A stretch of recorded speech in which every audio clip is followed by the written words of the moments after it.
Nous sommes en guerre.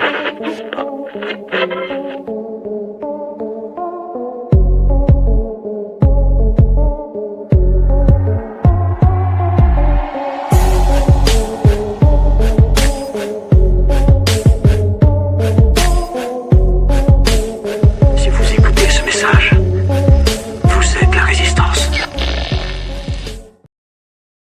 Allez, si vous écoutez ce message, vous êtes à Résistance plus que jamais aujourd'hui dans ce 12e épisode de Divergent, de 100% janvier, pardon.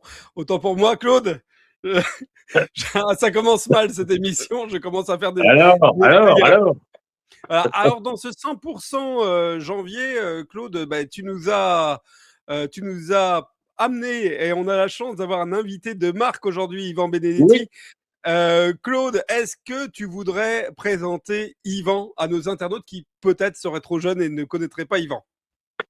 Eh bien, Yvan est donc un ami et il est président du mouvement nationaliste en France. Ah. Voilà. Président Donc, en du fait, mouvement nationaliste, Yvan. Hein? Pardon? Oui.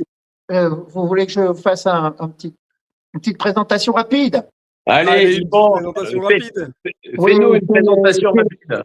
J'ai 40 ans, je suis dans l'action politique, l'action militante. Ça fait 40 ans que je suis en première ligne. J'ai été formé par Pierre Sidos, l'œuvre française que j'ai dirigée jusqu'à la dissolution. Et puis, j'ai été aussi le directeur de campagne de Bruno Gollnisch pendant le congrès qui devait décider du successeur de Jean-Marie Le Pen. Voilà. Et maintenant, en effet, je dirige un mouvement qui s'appelle les nationalistes. Les nationalistes, l'adresse, on la notera s'il y a un site internet. Oui, il y a un site internet, oui. C'est facile à trouver, hein, de toute Voilà. façon, en On tapant la notera de toute façon dans dans un moteur de recherche. Voilà, dans le corps de texte de cette émission, donc vous pourrez la retrouver. Alors, cette émission aujourd'hui, 100% janvier, un peu particulière, puisque Claude, vous avez eu l'occasion de rencontrer tous les deux, Yvan et toi, Dieudonné, c'était il y a de ça quelques jours, dans le sud de la France. Il s'est passé une scène incroyable et ça a débouché finalement sur un interview qu'on va diffuser juste après la présentation de cette émission, où Yvan et Dieudonné parlent à bâton rompu de la situation autour de Dieudonné, et puis on débattra un petit peu entre nous.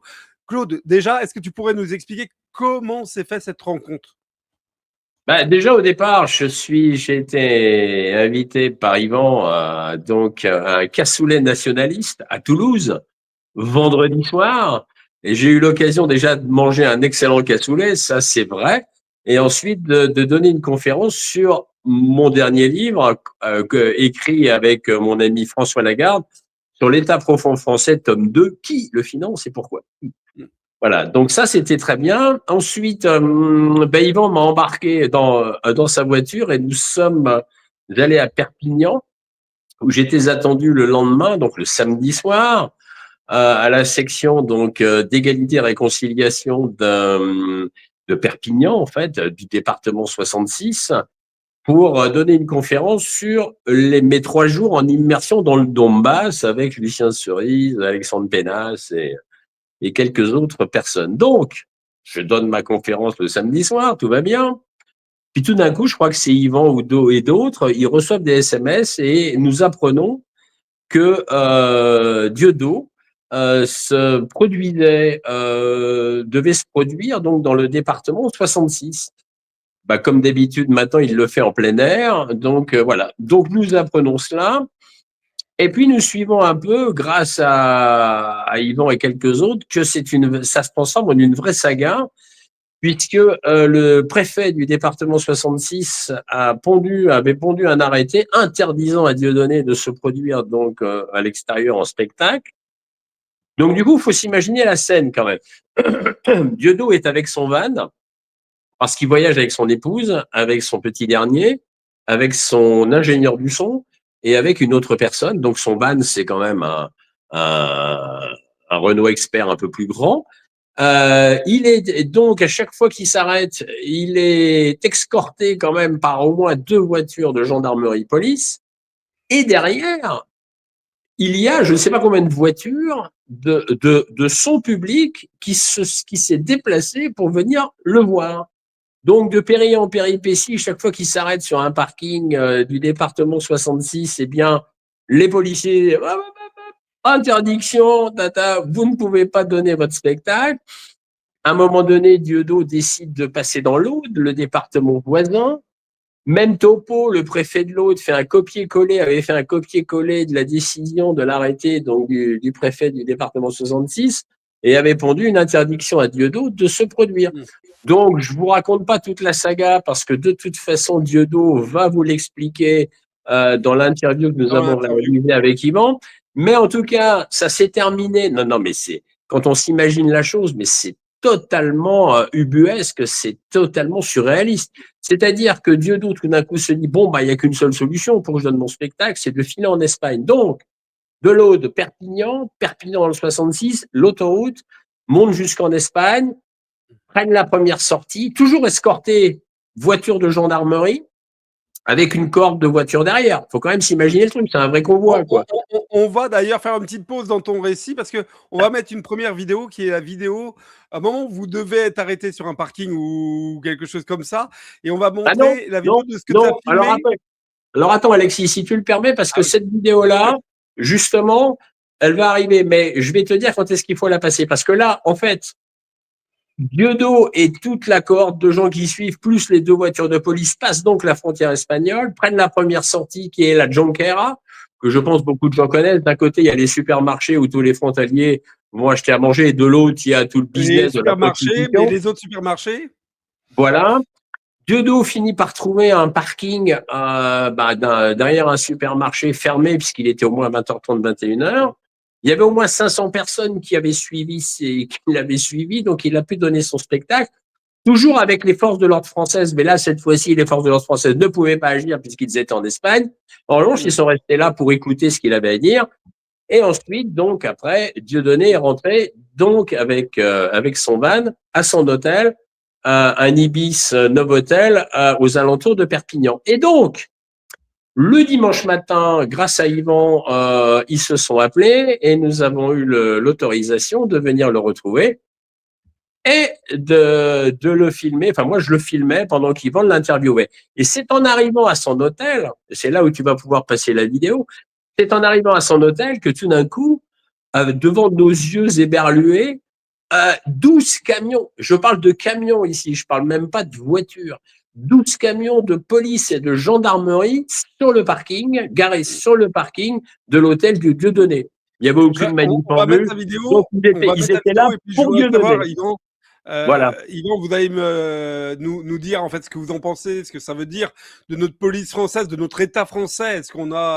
Est-ce que véritablement Dieudonné est l'ennemi public numéro 1 français, un terroriste qu'il faudrait comme ça suivre? Vladimir Poutine, en parlant des terroristes tchétchènes, avait dit qu'il les suivrait jusque dans les chiottes.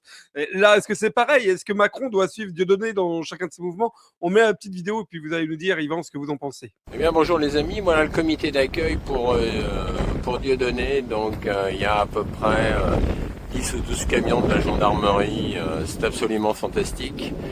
Donc, on va aller voir Dieudonné dans son hôtel. Donc vous voyez sur le parking, c'est que des voitures de la gendarmerie. C'est très intéressant quand même, je trouve. Allez les amis, à tout à l'heure.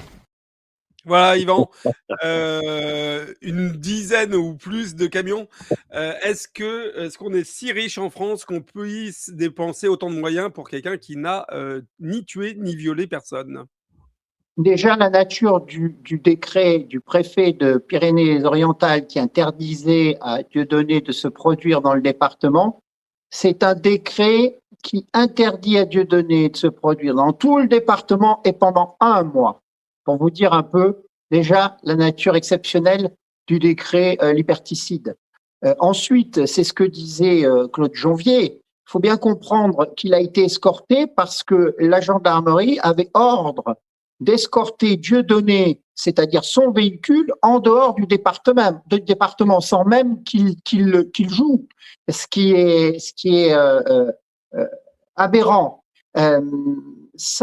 Toute cette répression se situe tout de même dans une logique répressive qui s'applique à l'encontre de notre cher Dieudonné, puisque si vous le suivez un petit peu, vous savez qu'il fait l'objet d'un véritable harcèlement.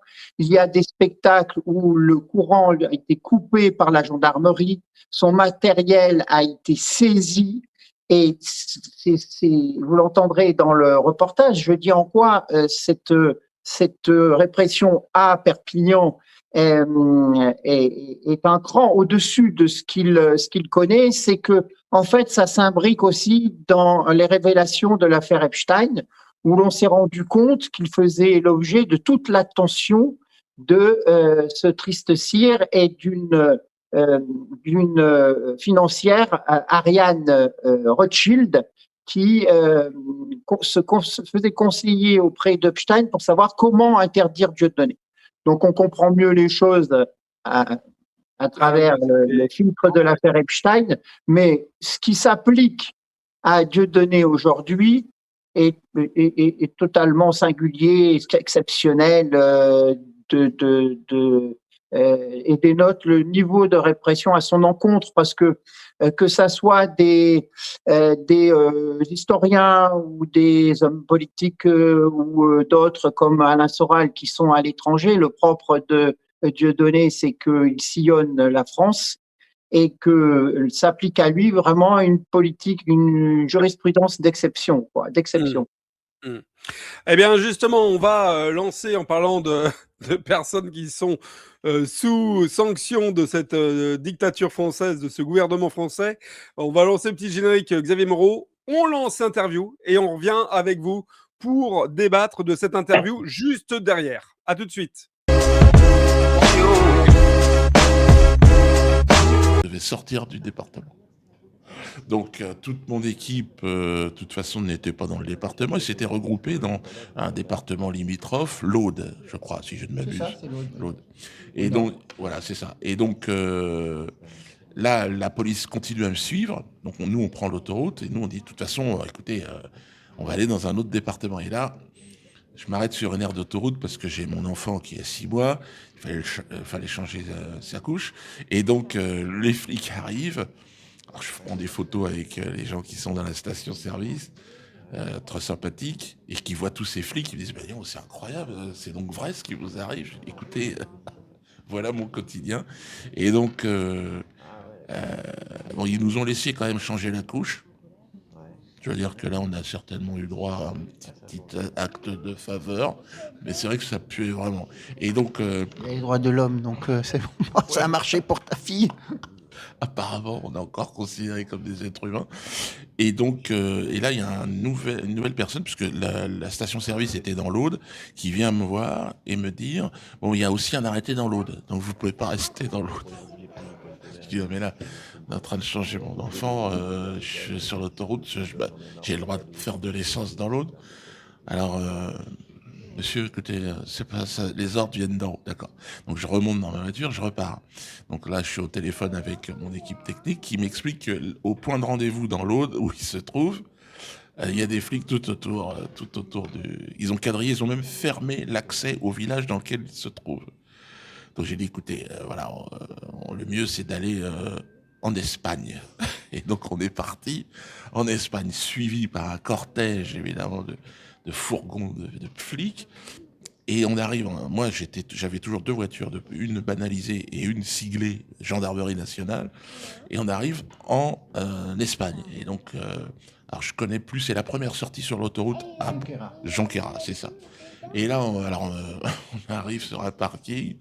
Alors on m'explique qu'il y a des camions, apparemment il y a des prostituées, bon, je connais pas. Je me suis dit, bon, j'espère que je vais pas déranger le business de ces gens-là.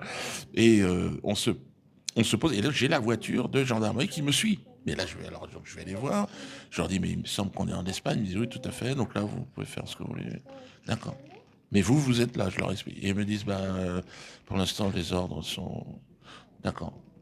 Vous êtes en Espagne, vous êtes la gendarmerie donc, nationale, et vous me suivez. Et il me confirme que tant que les ordres sont... Il dit, vous faites ce que vous voulez. Je dis, ah bon, encore heureux. Et donc, le public arrive. On s'est trouvé un endroit qui était pas mal, entre des camions, un endroit assez grand. Et donc là, moi j'ai une équipe technique qui est quand même très performante. Et donc ils ont branché une enceinte et là on a pu discuter, j'ai pu leur expliquer, puis vivre ce moment historique, quoi. C'est incroyable, être obligé de partir dans un autre pays en file indienne avec là il y avait je sais pas il y avait 500 personnes qui se suivaient en bagnole, enfin bon, c'est hallucinant, quoi. Et puis et les Espagnols ils ont rien à foutre de ça. Donc c'est vraiment on est vraiment dans un pays particulier. On sait aujourd'hui que qui tire les ficelles, puisque dans le dossier Epstein c'est vrai que et on en est au début, hein, mais c'est vrai on est très étonné quand on a un Macron qui nous dit l'affaire Epstein concerne essentiellement les États-Unis. Non, puisque Ghislaine Maxwell dit que les premières personnes touchées, concernées par ce réseau, ce sont des personnalités françaises. Et ça, il faudrait que... Alors j'imagine que sa vie est en danger, hein, à cette femme. Mais apparemment, elle est prête à parler et je pense qu'il faut l'encourager.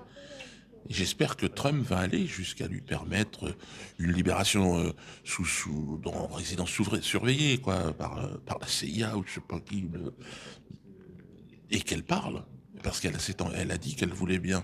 Et on a plus besoin d'elle qu'elle parle, nous les Français, on a plus besoin de l'entendre parler, de savoir exactement, puisque je crois même qu'elle a une double nationalité française ou quelque chose comme ça. Oui, elle a habité longtemps en France, hein, Ghislaine Maxwell. Ouais. Et quand elle nous dit que les personnes les plus corrompues sont sur le territoire français, ce sont des Français, c'est quand même très très important de savoir de qui il s'agit.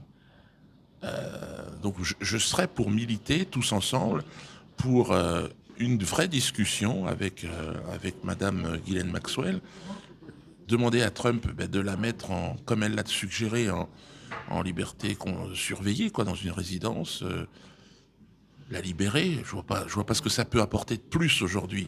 Elle a fixé ses conditions, oui, elle a dit qu'elle parlerait si Trump l'amnistiait, enfin si elle bénéficiait d'une forme d'amnistie. Ouais. Grâce, c'est ça, ouais.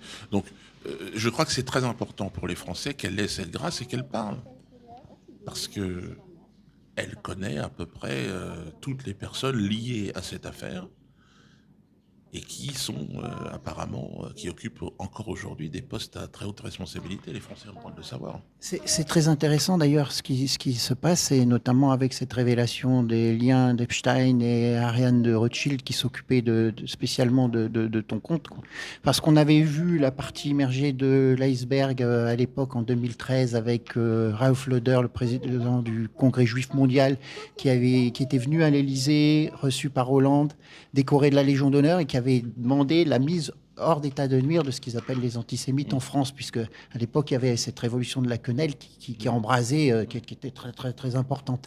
Et on avait fait, nous, moi en tant que président de l'œuvre française, on avait été les victimes de cette campagne, puisque l'œuvre française avait été interdite en juillet. Donc ça, c'était vraiment la partie visible, et on s'aperçoit qu'en fait, il s'occupait de toi de manière très très précise dans les coulisses, et c'est ce qui a permis cette affaire Epstein a permis d'être le révélateur de tout ça. Mais tu as quand même connu une répression féroce. J'ai vu que ton matériel avait été saisi, ou tu avais coupé l'électricité. Est-ce que tu penses que hier, c'est quand même un cran au-dessus de ce que tu as pu connaître ? Oui, je crois que la pression monte et je dirais que la bête blessée est encore plus dangereuse. Alors, j'ai précisé à tout le monde que je n'avais absolument aucune pulsion suicidaire, que ma voiture est en parfait état, que j'ai vérifié le contrôle technique, les pneus, voilà, je ne fais pas de moto, je ne bois pas d'alcool, je ne fume pas, je n'habite pas en étage, je suis en plein pied, donc normalement je ne répare pas les tuiles, enfin voilà, j'ai tout un tas de choses que je ne fais. Mais il est clair que quand on sait à qui on a affaire, c'est amusant, mais en même temps important de préciser qu'on a affaire à des tueurs. Ouais. Puisque dans l'affaire et dans ce dossier, on sait qu'il y a des crimes, des assassinats, des gens qui ont été éliminés. On voit toute cette vague de suicides, on voit toute cette vague en ce moment de gens qui démissionnent. Jack Lang, hein, c'est le premier. Bon, lui, il était identifié depuis un certain temps. C'est un peu grillé, hein. C'est un peu le fusible. Hein. C'est un peu... Oui, il est encore là. Il était encore là, c'était même un pilier un peu de ce système d'ailleurs, en tout cas au niveau de la culture. Bon, lui a été obligé quand même, mais... Au niveau des consommations des petits garçons. Ouais. Alors au niveau de la France, on a envie d'entendre Ghislaine Maxwell maintenant. Elle connaît tous les noms. Et elle nous explique que c'est en France que tout se passait. Je ne sais pas si vous vous rendez compte. La France, Paris, était l'épicentre du système. Ça a toujours été la capitale de la subversion. Et quand Pierre Sidos avait rencontré le général Perón, le président argentin qui avait été chassé du pouvoir et il était en exil à Madrid, il avait posé cette question à Pierre Sidos. Je parle du général Perón qui avait dit « Quelle est la capitale de la subversion d'après vous ?» Et Pierre Sidos avait dit, le communisme était encore tout puissant, il avait dit Moscou. Il dit « Détrompez-vous, la capitale de la subversion, c'est Paris. » Et on s'aperçoit que c'est ancien et que vraiment, il y a un concentré de toutes ces forces et cette décadence de l'État profond à Paris, où Epstein, d'ailleurs, avait un appartement hein, dans les Vosges, hein, dans les beaux quartiers. Faisait son trafic. Hein. Avenue Foch, il a un hôtel particulier, absolument, Foch, absolument incroyable. C'est clair qu'au niveau des symboles, et notamment l'incendie de Notre-Dame de Paris, a été un signal très très fort. Et l'inauguration de Notre-Dame, je l'ai observé comme tout le monde dans les médias, c'était particulièrement étrange. Et cette maison inspirée par le Jésus-Christ, vous voyez, qui est célébrée par tous les marchands du temple, ils étaient tous là, aux premières loges. C'est vraiment, effectivement, ça positionne vraiment Paris comme étant la capitale d'un pouvoir obscur. Mais, et je pense que tout le monde aujourd'hui découvre quelque chose qu'on ne s'attendait pas, c'est ce dossier Epstein et tout d'un coup ces révélations. Et on s'aperçoit que derrière les marionnettes politiques, derrière ce grand théâtre en coulisses, agissent des milliardaires extrêmement puissants, les plus puissants d'Europe, les Rothschild. Et là, c'est normalement des gens qui cultivent la discrétion, c'est de manière monacale. C'est-à-dire, on ne les voit jamais, on entend parler de loin. Et là, les voilà en pleine lumière. À côté d'Epstein, des milliers de mails entre eux, des financements. On sait que Epstein a été financé par les Rothschild. On a les preuves. Pourquoi faire? Donc les Rothschild ont financé un criminel et un réseau pédophile. Et je ne sais pas si vous avez remarqué, aucun média n'en parle en France. Et donc, il faut tirer le fil d'Ariane, c'est ça? C'est ton nouveau spectacle, je crois. Donc, tu as commencé, bien malgré toi, une carrière internationale hier. Je sais que tu as fêté tes 60 ans. Bienvenue au club. Il y a 3 jours. Quand on te voyait hier en plein vent, parce que les conditions climatiques étaient difficiles, en short, superbe, au milieu des tiens qui t'ont suivi pendant des heures. On se demande qu'est-ce qui fait courir Diodo encore? Ce public, moi j'étais à la fois acteur et spectateur de cette soirée. Le fait que des gens me suivent malgré les présences policières, malgré la pression énorme médiatique, il n'y a pas un journal qui me qualifie pas comme un monstre incroyable. Il y a tous ces gens qui viennent, qui prennent leur bagnole, en file indienne. On était 500 sur un parking hier en Espagne. Alors évidemment, la police française était là pour voir et relater ce qui se passe. Mais ça n'est qu'un début. Ça n'est qu'un début parce que aujourd'hui, il faut que les choses changent. Les gens sont informés. Bien sûr qu'ils sont sous contrôle absolu. On le sait aujourd'hui, sous contrôle. Mais eux, maintenant, ils sont aussi dans les phares. Ce sont des lapins donc, qui ont été chopés en plein phare. Et là, Ariane, donc moi je fais un spectacle, ça s'appelle Le fil d'Ariane. Mais il va falloir qu'elle s'explique quand même. C'est quand même incroyable. Moi, j'ai un bracelet électronique depuis 2 ans pour avoir fait des blagues et ne pas avoir payé 27 000 € de TVA, prétendument, alors que c'est n'importe quoi, puisque j'ai un expert comptable, j'ai tout le monde, bon, peu importe. Ils avaient dit Dieudonné, de toute façon, on va faire comme Al Capone. Si on peut pas le choper sur ses sketchs, ouais, il faut que. Donc je suis le Al Capone du rire. Enfin, c'est comme ça que la mafia au pouvoir m'a qualifié. On sait très bien qui est Al Capone. C'est une femme aujourd'hui. Elle détient quasiment tout. Elle tient tout le monde par les couilles, tout le système. Bon, voilà. Il va falloir qu'elle s'explique. Et donc, le rire, toujours une arme puissante contre ces puissants? Mais le rire, moi, c'est ma religion, c'est pèlerin de la farce. Je découvre une chose, c'est que à l'époque des rois, il y avait le bouffon, celui qui avait le droit, quand même, de mettre le doigt sur les choses. Eh bien, après une prétendue révolution, on n'y a même plus droit. On n'a même plus droit au rire. Voilà. Parce que là, on est sur une posture de nouvelle aristocratie, une nouvelle monarchie, si vous voulez, républicaine, avec des gens qui n'ont absolument aucun recul, c'est-à-dire aucune dérision n'est autorisée. Bon, très bien, très bien. Eh bien, merci Dieudo. Alors, bon vent et bon courage. Et puis, de toute façon, on se retrouvera encore derrière les barricades ensemble. Merci beaucoup. Derrière les barreaux, tout court. Exclusif entre Yvan Benedetti, Claude Janvier et Dieudonné. Vous avez vu le petit générique juste avant cette interview. Ça me permet de faire la petite transition publicitaire.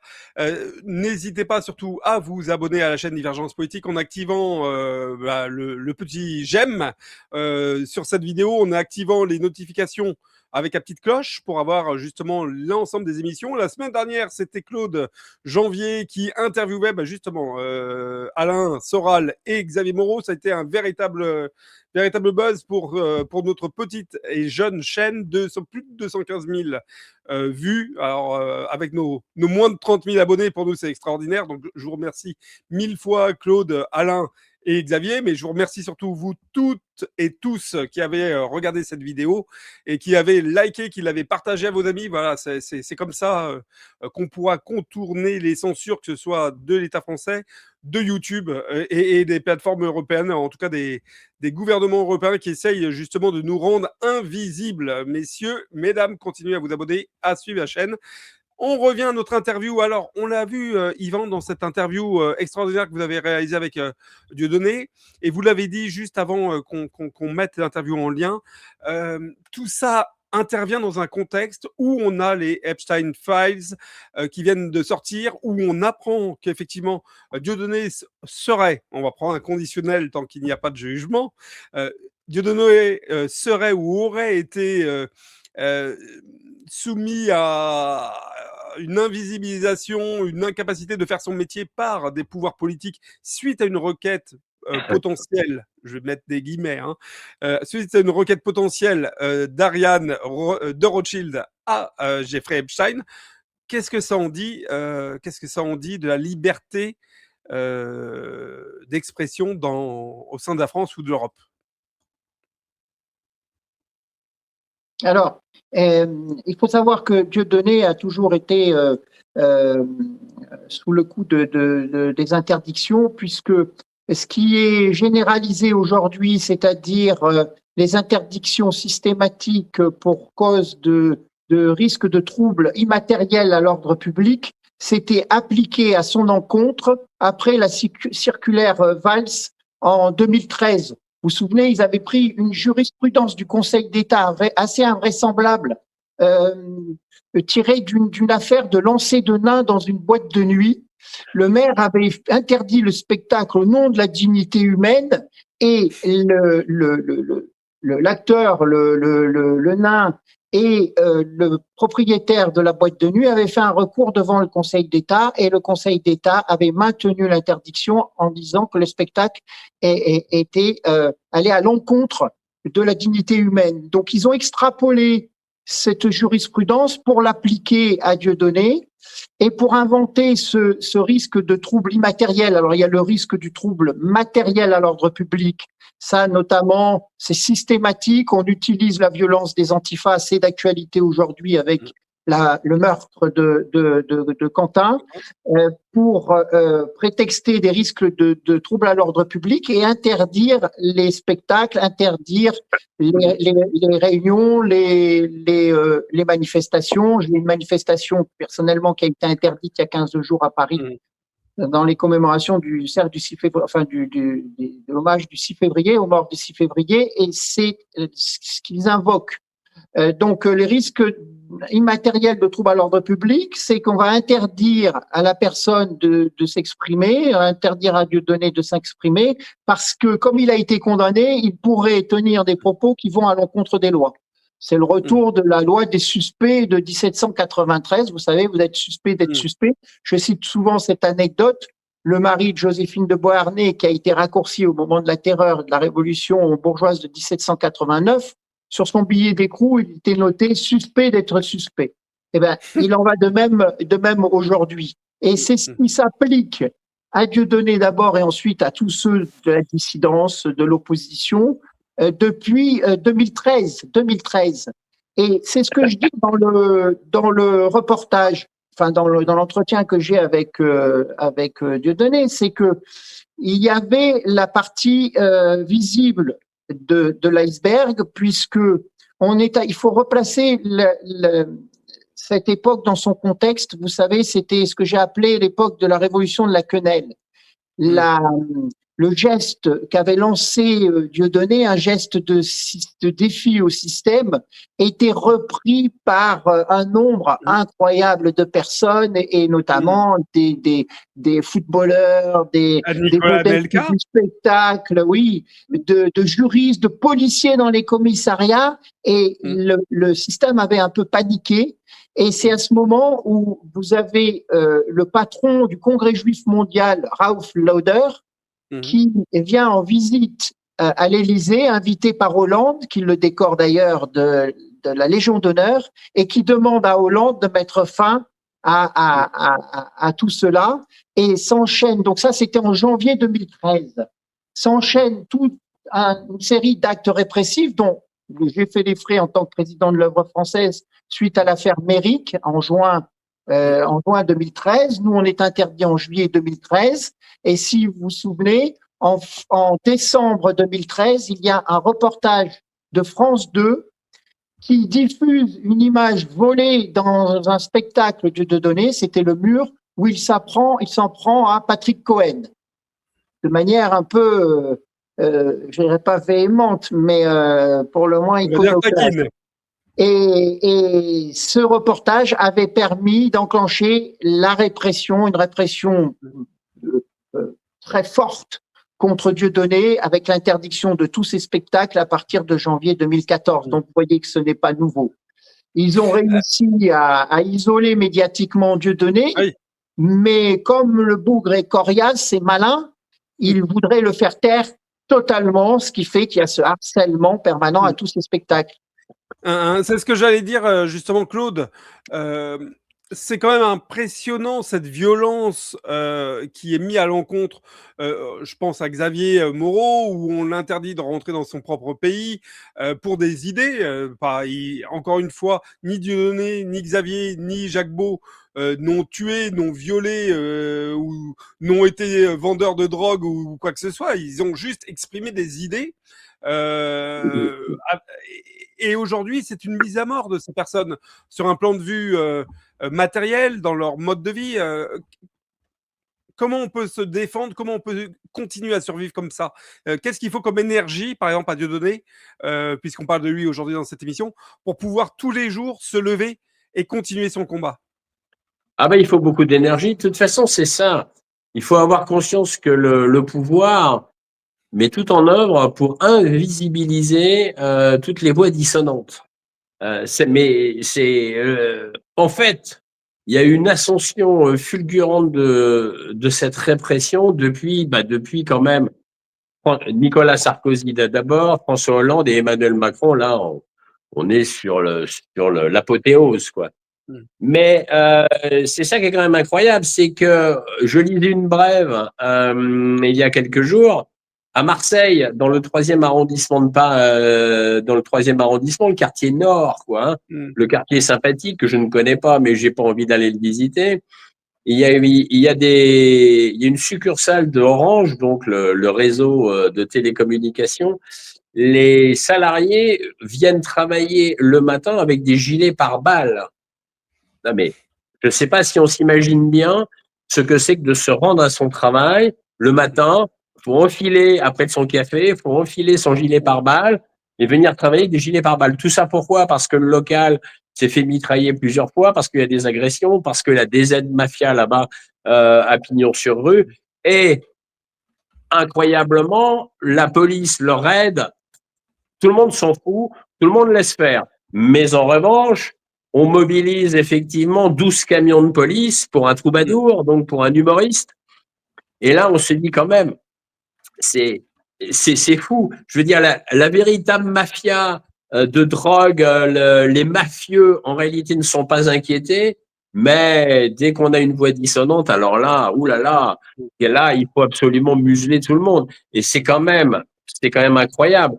Et bon, moi, j'ai un peu quelques cheveux blancs quand même. Je suis pas un jeune perdreau de l'année.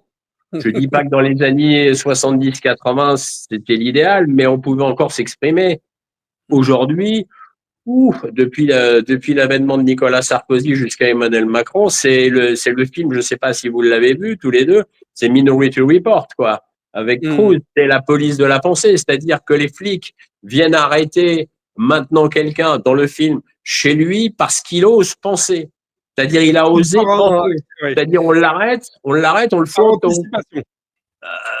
Mais c'est presque ce qui est en train de se passer. C'est-à-dire qu'aujourd'hui, si on pense vers plusieurs voies qui sont autres que la doxa gouvernementale, on risque fort de se retrouver en détention provisoire. Ce qu'il faut savoir, et je vais en terminer là sur mon intervention précise là maintenant, c'est que dans notre beau pays, on peut se retrouver demain en détention provisoire, préventive, sans être jugé.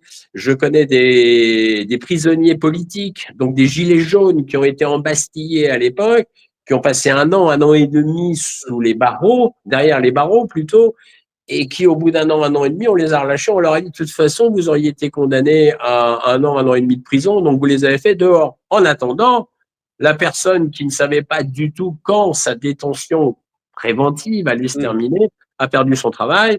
En général, son couple a explosé parce qu'en général, les couples survivent mal à ce genre d'expérience, etc. Et son casier judiciaire, bien entendu, n'est plus vierge. Donc voilà, ça, c'est le monde réel. C'est le monde réel de la République française. Alors Yvan, je suis content qu'on vous ait sur cette chaîne. On est sur une chaîne, sur un canal où curieusement il y a beaucoup de patriotes et de nationalistes. Aujourd'hui, c'est qui l'ennemi? C'est l'Union européenne ou c'est notre propre gouvernement?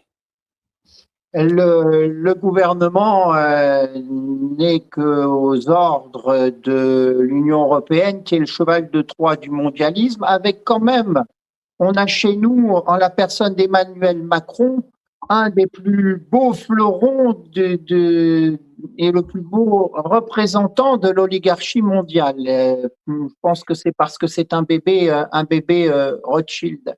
Et simplement pour illustrer ce que disait Claude Janvier, tu as un cas actuel, c'est mon ami Vincent Perfetti, la présidente de SOS Donbass, qui à l'heure actuelle croupit dans les prisons françaises alors que le dossier est totalement vide, totalement vide. Et quant à la justice d'exception qui s'exerce à l'encontre des opposants politiques, j'entendais Darmanin qui passait sur France Info la semaine dernière nous dire que pour juger une affaire de viol aujourd'hui, il fallait en moyenne 6 à 8 ans et que il allait remédier à cela en divisant de moitié les délais de procédure. Je dois vous dire, si je prends l'exemple de mon cas, quand on est poursuivi sur dénonciation en général de la LICRA, du CRIF ou de nouveaux venus là, qui me harcèlent de l'Organisation juive de France, à partir de la plainte, vous êtes entendu par la gendarmerie dans le mois qui suit et vous avez une date de procès dans les 6 mois. C'est pour vous dire un petit peu. Quand il y a un viol, c'est 8 ans après. Quand il y a la haine qui s'exprime, eh bien, en 6 mois, c'est torché. Donc, voilà. Mais l'ennemi, pour revenir à votre question, l'ennemi, c'est réellement l'oligarchie mondiale avec ses représentants.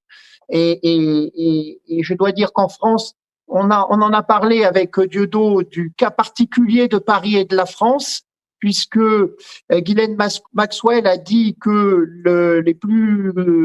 les cas les plus nombreux et les plus importants de scandales de pédophilie dans l'affaire Epstein, eh bien, se déroulaient en France. Eh oui. On aimerait en savoir un peu plus, mais c'est vrai que la France est un cas particulier dans le dispositif. Regardez le sort de Xavier Moreau, le sort réservé à un comique, le sort réservé à une personnalité aussi riche que Soral. C'est que la France est quand même un cas particulier dans l'attention que portent les représentants de l'oligarchie à l'encontre de leurs opposants, quoi. Je rappelle d'ailleurs, et ça c'est extrêmement intéressant ce que vous dites, qu'il n'y a toujours pas d'enquête ouverte sur l'affaire Epstein et les personnes potentiellement, encore une fois on est sur YouTube, donc je vais mettre les guillemets, potentiellement condamnables dans ce dossier-là et qui seraient de nationalité française ou qui auraient eu lieu des agissements sur le territoire français. Notre très chère, ça c'est très ironique, présidente de l'Assemblée nationale, Braun-Pivet, refuse la mise en place d'une commission parlementaire sur le sujet. Emmanuel Macron, au tout début, avait dit ben non, ça c'est une affaire américaine, donc ça ne nous regarde pas, donc nous on est tranquille. Bon, une semaine plus tard, il s'est avéré que c'était un peu plus qu'une affaire américaine. Et on a appris quand même que depuis 2019, la justice française qui avait saisi, notamment lors de la perquisition aux 22 rues ou 22 boulevard Foch ou avenue Foch, pardon, 22 avenue Foch à Paris, donc c'était le domicile français d'Epstein, avait saisi notamment les correspondances, les courriels, pour parler français, et donc était au courant depuis 2019, cette justice française, d'un certain nombre d'éléments qui aujourd'hui sortent par le biais de la justice américaine. Bref, il y a une chape de plomb, Yvan Benedetti. On remarque, alors sur YouTube, on n'a pas droit de parler d'auto-meurtre. Voilà, donc je vais pas dire le mot, je vais essayer de détourner.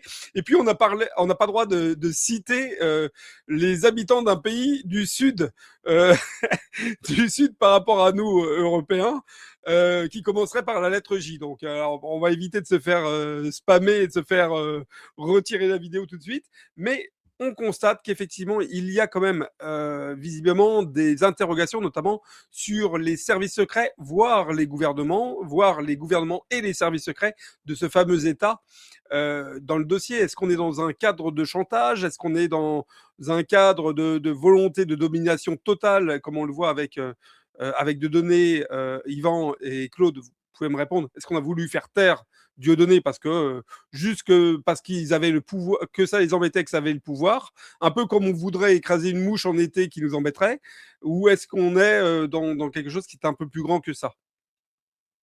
Dieudonné dérange, c'est une évidence. Quand on voit là, quand nous l'avons interviewé, c'est extraordinaire.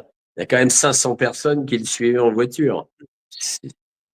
500 personnes qui le suivaient en voiture. De parking. Le suivre sans savoir s'il y aura un spectacle au bout, finalement. Sans savoir s'il y aurait effectivement un spectacle au bout. En plus, avec une météo vraiment pourrie, parce que ce soir, il y avait un vent violent. Il faisait vraiment pas beau. Des policiers qui suivent. Des policiers qui, dans certaines représentations de Dieudonné, ce sont des gendarmes, pardon, pas des policiers, se sont positionnés devant, je crois, une grange où Dieudonné réalisait un spectacle et ont verbalisé les gens pour qu'ils ne rentrent pas. Et donc, on s'est retrouvé avec des spectateurs qui payaient et le PV et le ticket en solidarité et pour être présents. Enfin, on vit chez les fous, voilà. Ah ben, on vit totalement chez les fous, mais il faut museler effectivement les voix dissonantes. Et d'ailleurs, il y en a un pour qui ça s'est mal terminé quand même, hein, je vais le rappeler très vite, c'est Coluche.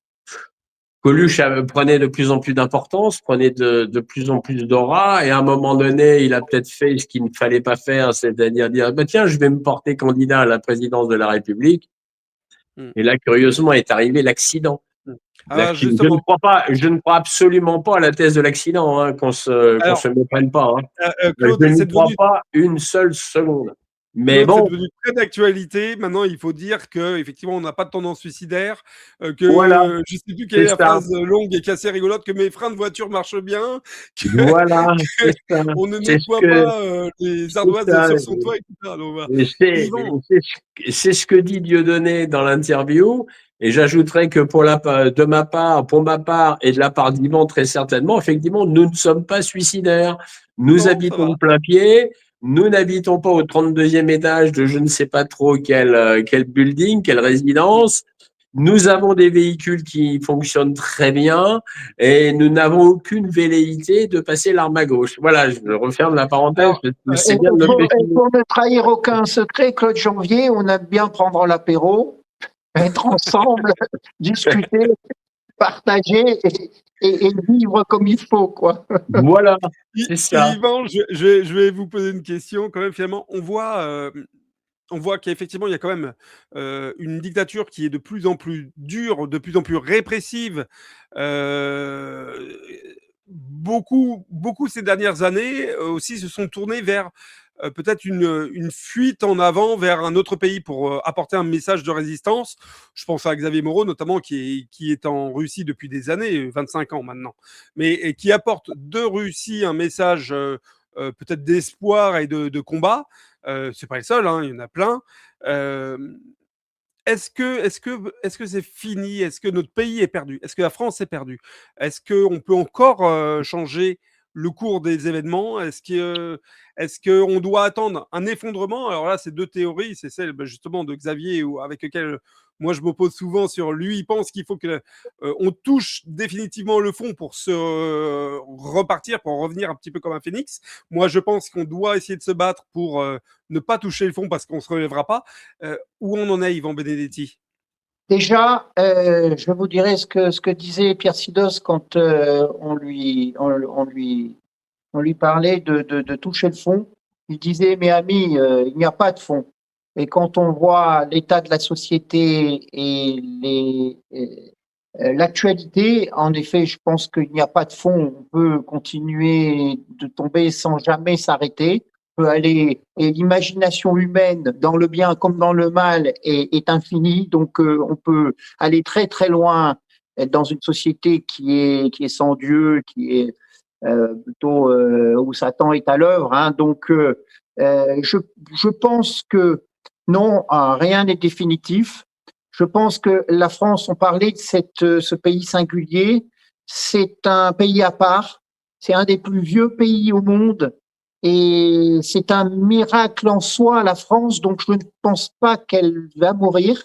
La Providence nous permettra de réagir.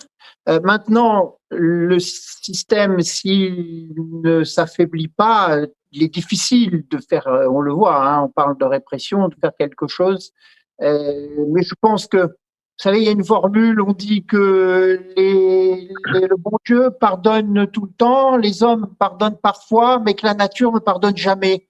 Ils sont en train de tordre la nature, notamment avec le transgenre, le LGBT, toutes ces histoires-là. Je pense que la nature va se venger et que dans l'avenir, une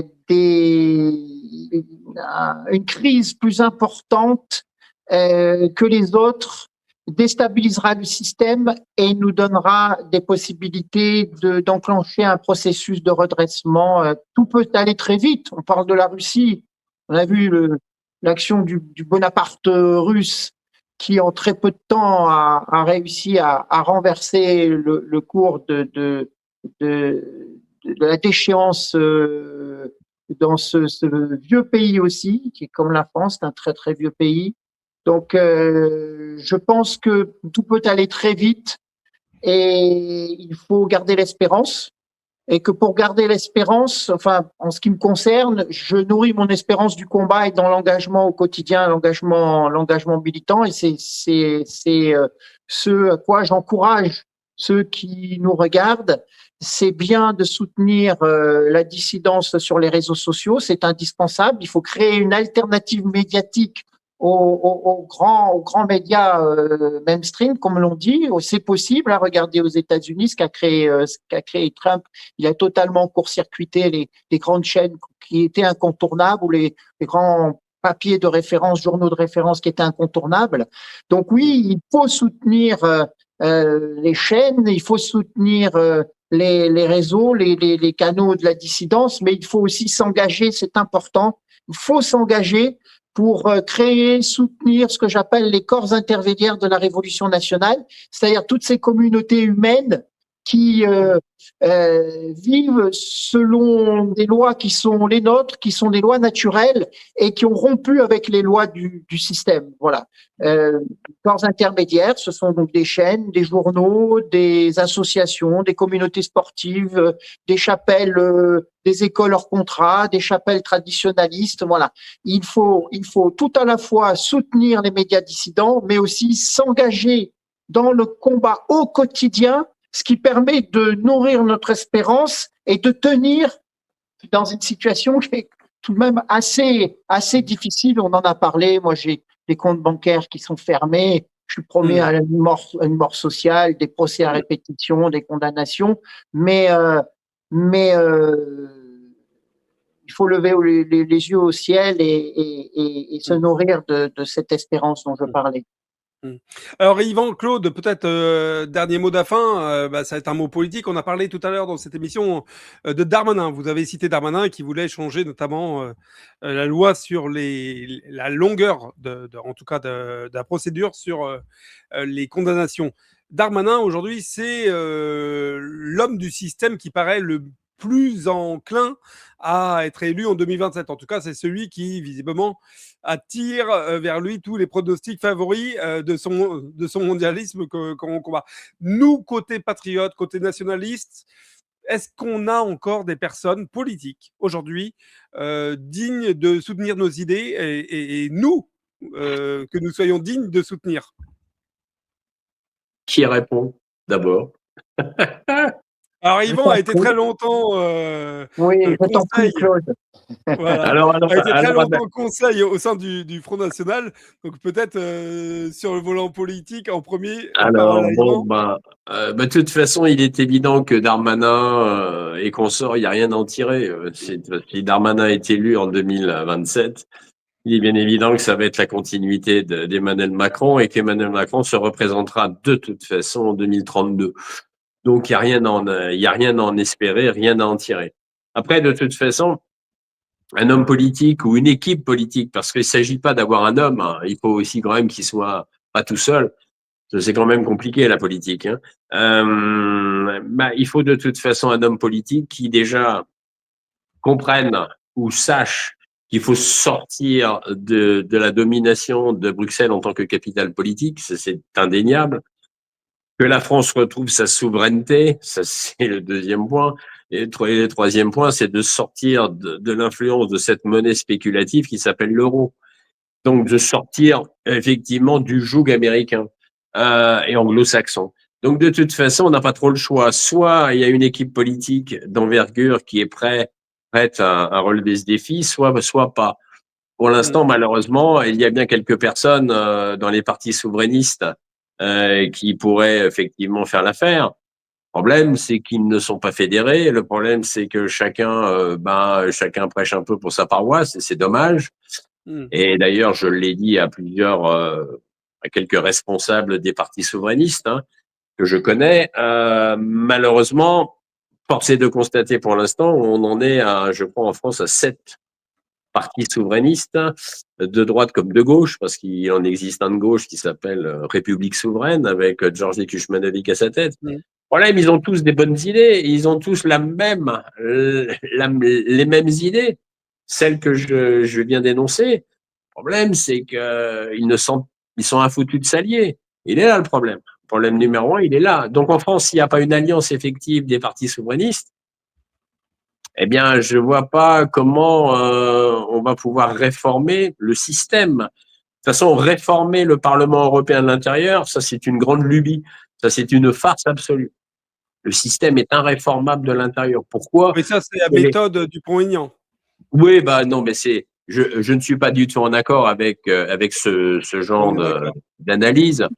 C'est pas parce qu'il y aura 5 ou 6 députés européens élus au Parlement européen et qui ne seront pas en accord avec Ursula von der Leyen que tout d'un coup que tout va changer. C'est absolument du grand n'importe quoi, puisque la quasi-totalité des députés européens sont retranchés derrière Ursula von der Leyen et derrière les technocrates qui en réalité, parce que ce sont eux les vrais maîtres de Bruxelles, ce sont des technocrates.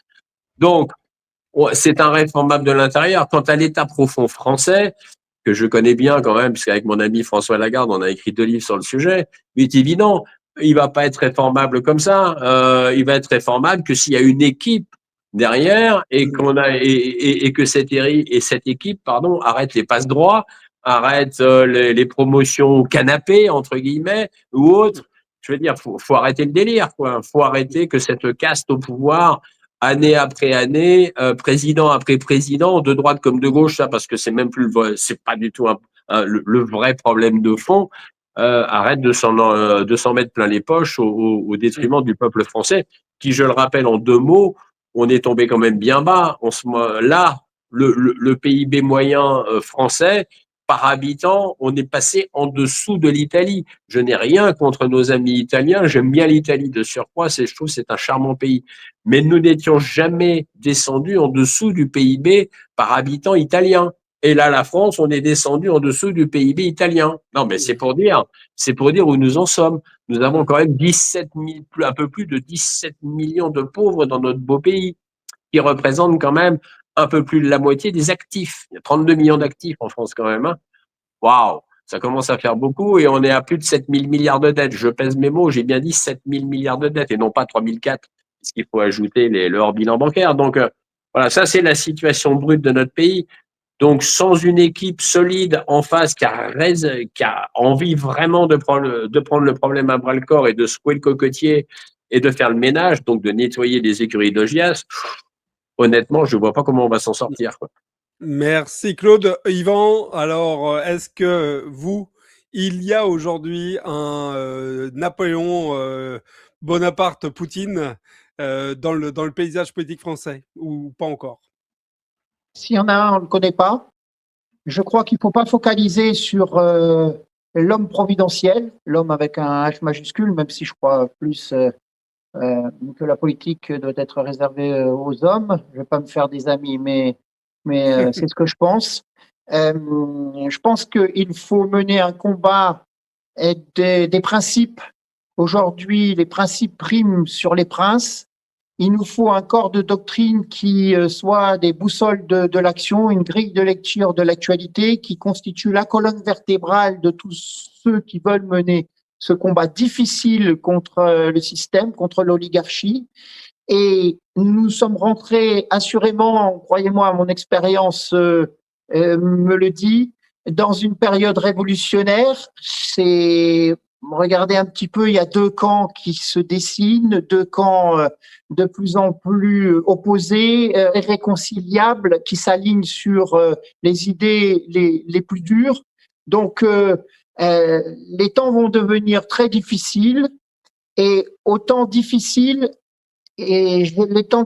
génèrent des âmes fortes, des cœurs purs, dans lesquels nous trouverons cette génération qui l'arme symbolique de Jeanne d'Arc à la main, mènera le combat et avec l'aide de Dieu changera le cours des événements. Donc je pense qu'il faut plus se focaliser sur un travail, comme je disais, de terrain, de renforcement, de constitution des corps intermédiaires, de formation doctrinale et d'élaboration